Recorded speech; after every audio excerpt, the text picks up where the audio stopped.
Hello everyone, and we're going to be playing Robocop on the Amiga here. This game was released back in 1989, so unfortunately I think Retro Block is a very appropriate name for the next few runs we've got coming up. I run this on both the Amiga and the Atari ST. I'm running it here on the Amiga today because I can see Tim from here, and he probably... I'm an Atari ST fanboy, but yes, even I'll admit the Amiga has a slightly nicer sound chip. Why I'm running this game, I've been watching speedrunning for years, but I only started to get into it about 6 months ago, and I heard someone once say, if you're going to do a game you love, and this is a game I played the bejesus out of as a kid, so really happy to be showcasing it here. Just before I get into it, though, I just want to say that I am here for personal reasons as well. 2 years ago, my dad was diagnosed with vascular dementia. Now, I don't want to conflate that with Alzheimer's, but it really was a motivating factor because the symptoms between the two are so similar. So I'm really, really happy that ESA has accepted and run, and I'm here now. So let's get into it.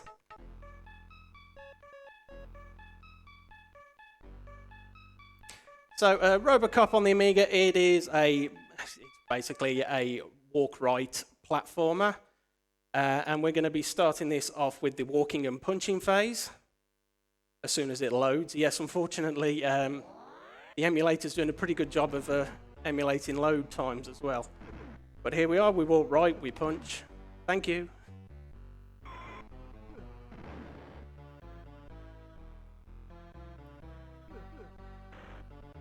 And now I've got people shooting at me, so I'm finally allowed to use my gun, and that's the end of the punching phase. So we've got these people in the window, and they will either make or break my run at the start here, because their shooting pattern is entirely RNG. They may fire loads, they may fire nothing. Hopefully nothing, because the more... throughout the run, I am going to be skirting on the edge of death. But here we are, end of the first level. This is Ed 209. The trick is to jump and shoot. And that's level 1. Thank you. Now, given that this is a European-developed game from the 80s, early 90s, there's loads of mini-games in it to break the levels up. So we're going to get on to the first mini-game, which is basically a firing range. It's really awkward on a keyboard, which I'm playing this now, but if you can imagine an old Atari controller, then yeah, you can understand how this is terrible. But I'm going to try and do my best. All I have to do is around 39 targets should appear. As long as I get 30 of them, I'll get the highest health refill.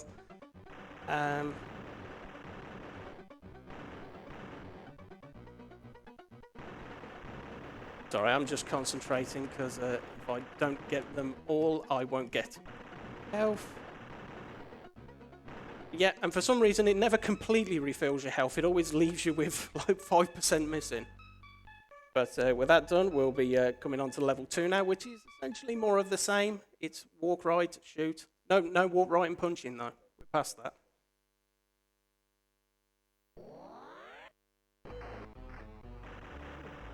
Now, some of you may have noticed there, it went very quickly, that I actually turned around and shot the guy who, for very bizarre reasons developmentally, is actually behind you at the start of that.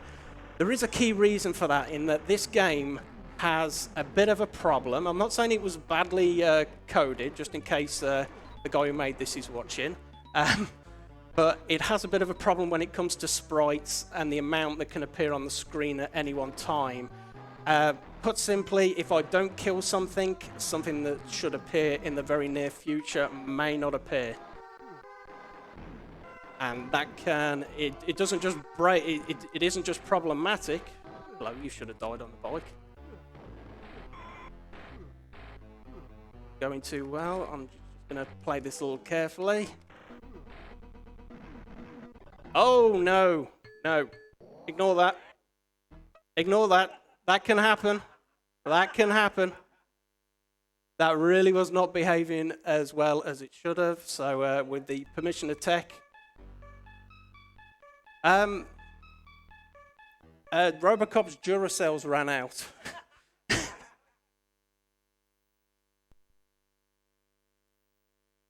But don't worry, I do have a safety save here, and it won't add too much time on if the people at the ESA can indulge me. While you're catching up, would it maybe be a good time for a couple of donations? You go for it. All right, awesome. We have 2 anonymous donations here. One's for $5, one for $15. Neither has no comment, but of course we do really appreciate this donation for Alzheimer Fonden. One of them is going towards the donation incentive of the Fuecoco name of Joshimus, of course. So Joshimus is still quite in the lead here. So if you want to see a different name for Fuecoco later today, you got to get your donations in.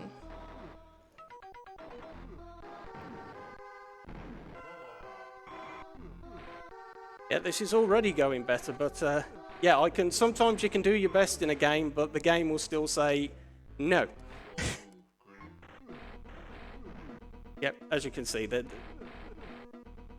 somehow in the first run I had my health completely ruined, and in the second run I've managed to maintain most of it.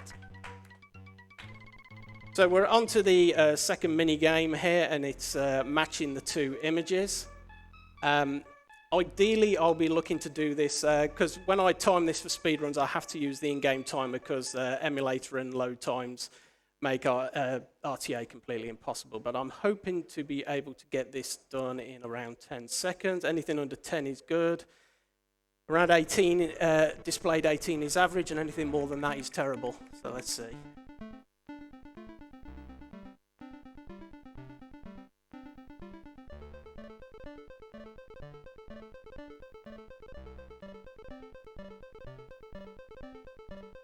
Yeah, it's not too bad. About average. Well, a little worse than average. That is completely, the actual images you have to match are completely RNG generated. That happens the moment you start the game, and there's absolutely no way to predict it. You've just got to do your best in matching them. Some images are better than others.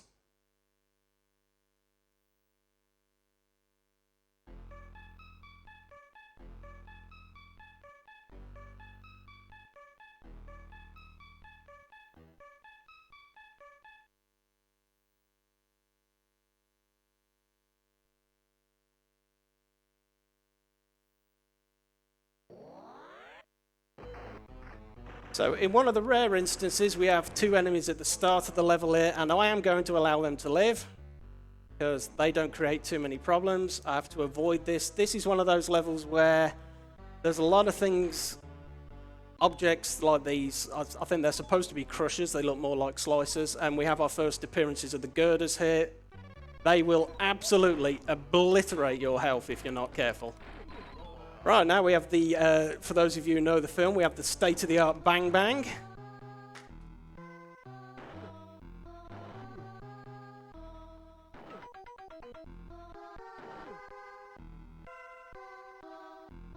Now we do have some safety health back there, but I'm not going to take it because that'll take time.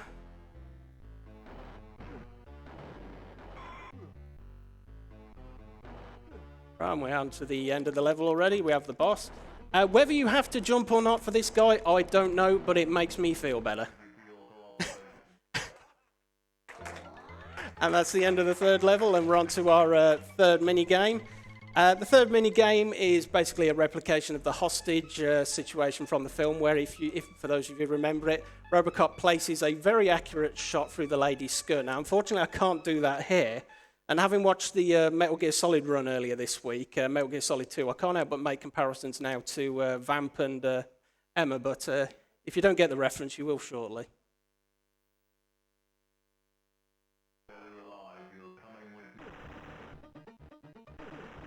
So I have to be careful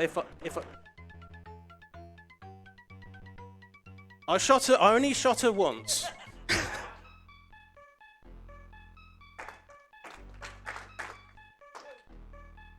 I think that what might be called blaming the victim, but no, I only shot her once. But you do lose health if you shoot her, and I have lost runs to that. I have legitimately lost really good times to her, but right, and we're on to what is, in my opinion, the hardest level in the game. Not hard because it's difficult, but this is the level where if the game's going to break on you, it'll do it. So You will notice, particularly for marathon safety, I am killing everyone and everything I see. I'm skipping absolutely nothing. And here are the girders. People playing this for the first time will die there. That isn't an option. You will die to that. That is a really dirty trick.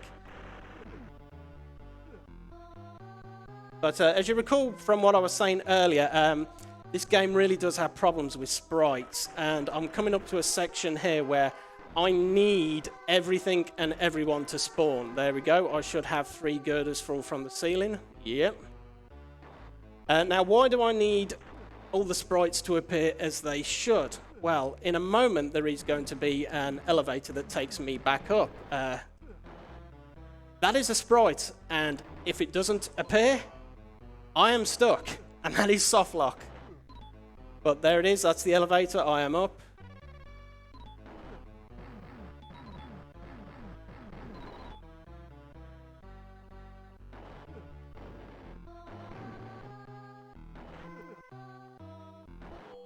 Right, and here we have the next boss, and now some of you may think I shot the wrong way there out of some kind of like clumsy error, but no, that was definitely RNG manipulation.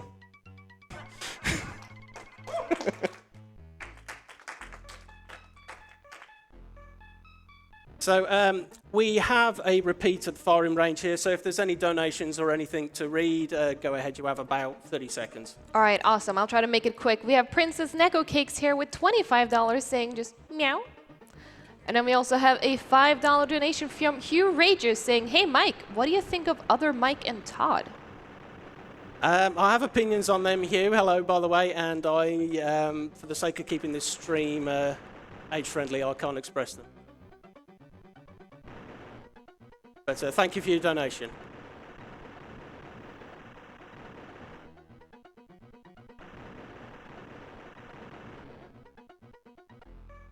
And there again, you see, it never that minigame for some reason never completely refills your health. But now, we're already into the second half of the game, and fortunately, the second half is a lot easier than the first. And this level really, for some reason, after putting you through all that misery, this level gets really generous with you.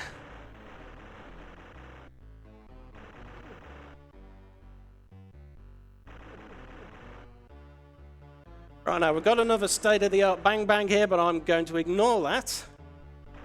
I know it's a nice gun, but I've got to ignore it. And there is a very good reason why. Because less than 10 seconds later, you get another gun that you could only skip if you pulled a very accurate jump, and I'm not doing that.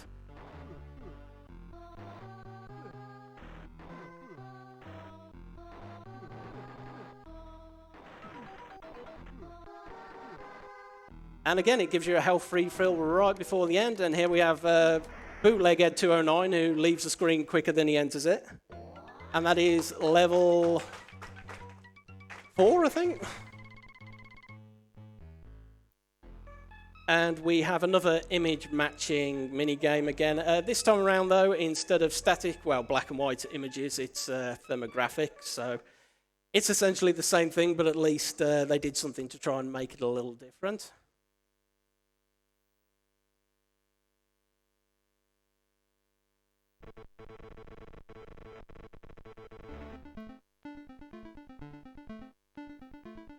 Is that it?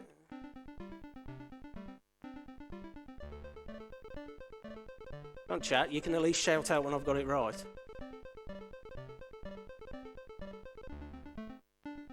Something isn't right, help me. Thank you. Sorry, I usually have this much larger and I'm having to really lean forward to get the close details. The beauty of that mini game is that it is 30 seconds, and if you get it right, you can end it instantly. And as I said, to time this game for record attempts, I do have to use the in-game timer. It is incredibly consistent across both the Amiga and the ST version. Yeah, that's the best part of that mini game, and it really can. It is one of the biggest deal breakers if you're on record pace. I'm the only person mad enough to actually run this game. So we are now on the last level. There is another mini game afterwards. This one's a little unique in that you have these turrets above you. Typically in a run, I would not shoot them, but I'm just going to be careful with my health a little.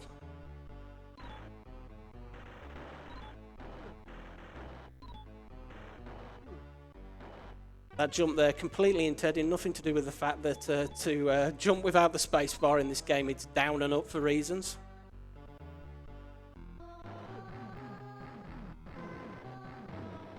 Then we have these, don't ever recall seeing these in the film, but maybe I wasn't paying attention.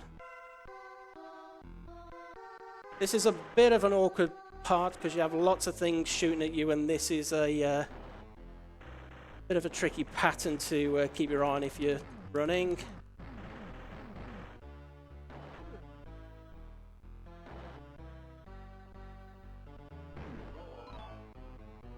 Now we have the spread gun here. I didn't even mention this. Actually, very deliberately skipped that in the first level, and there's a reason for it. It's terrible, but the game seems to want to constantly give it you.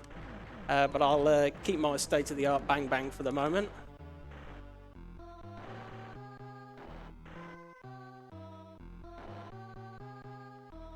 There's going to be another health pickup here that spawns right at the edge of the elevator there, and annoyingly you can't get past it. You have to kind of take the elevator slightly down in order to punch it, and then back to the top again to pick it up.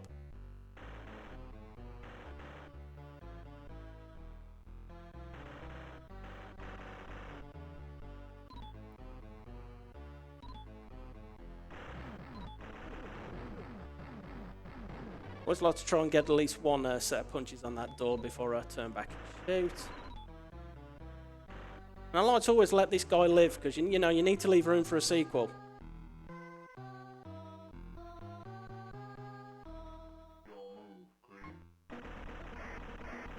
Right, and that's the end of level 6. We just have one mini game left, so time is coming up very shortly. And again, sticking film was actually quite handy in terms, or maybe it's the other way around with the mini games. But we have Dick Jones holding the omnipresident captive. And if you've seen the film, you know how this is going to end. Presuming I don't shoot Dick Jones, and I do have a safety save just in case.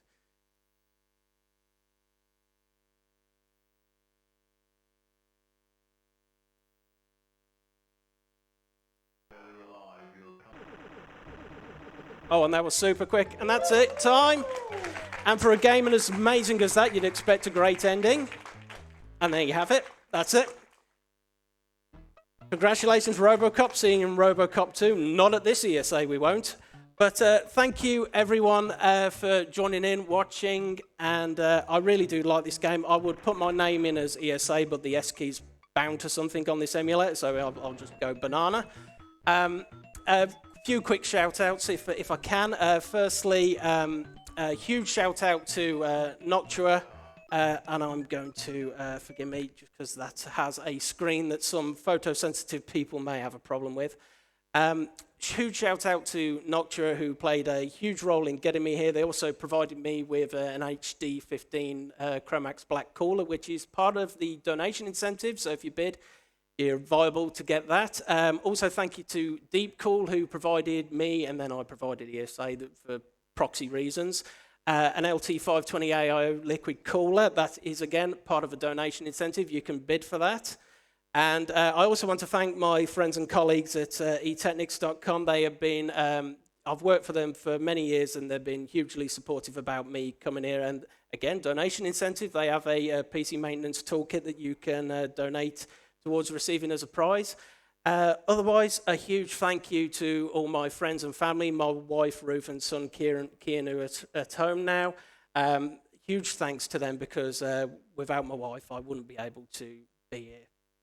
Enjoying myself with you guys. And just one last thing, if the crowd can participate. I know my nephew Daniel is watching this from home. Can I just get you all to just say hi, Daniel? Hi, Daniel! Hello, Daniel. He'll either hate me or he'll love me for that, but I'll find out when I get home. But thank you. That is Robocop on the Amiga, and I'm going to pass it over for Tiny Tim, who's going to be up next with Manic Miner. Thank you. But thank you, ESA.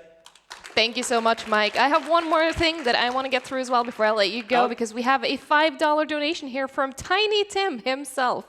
He says, "Hey all, donating for the awesome Howling Mad Mike and the Robocop run. Amazing to see another retro runner at ESA. Next time we'll have to have an Amiga versus Atari ST race to see which 16-bit system is the best. Cheers." That is such a loaded question. People don't, I think it's only people of mine and Tim's age, and they don't realize, people talk about console wars these days between PlayStation and Microsoft and the Xbox. Back in like the 80s and early 90s, the Atari ST and the Amiga were the PlayStation, were the playground wars. But no, thank you for that, Tim, and yeah, thank you for everyone at ESA. It's been absolutely amazing. Thank you so much, that was amazing.